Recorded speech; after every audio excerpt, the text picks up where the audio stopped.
Sasa hivi kumekuwa na changamoto kubwa sana. Changamoto ya nguvu za kiume. Imekuwa ni kama story, imekuwa ni kama hadisi. Jamani, we mwanaume ambaye unapata changamoto, ukifanya goli moja, huwezi kurudia la pili. Na wakati mwingine ukiwa unafanya tendo, uume unakuwa legelege, hauna nguvu. Yamkini umejichua muda mrefu, sasa imekuletea tatizo la kukosa nguvu za kiume. Usikubali kukaa na fedhea. Kumbuka, ndoa lazima uwe na nguvu.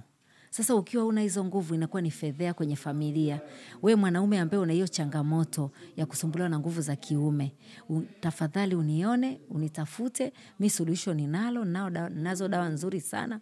Ambazo zinatibu chanzo cha tatizo na unapona kabisa unarudi kwenye hali yako ya kawaida. Usikubali kuteseka, usikubali kusema jamani ili ni tatizo langu. Na usione aibu kwa sababu unaendelea kupata aibu kwenye ndoa yako. Mwanamke wako atachepuka, atakuwa na watu wengine.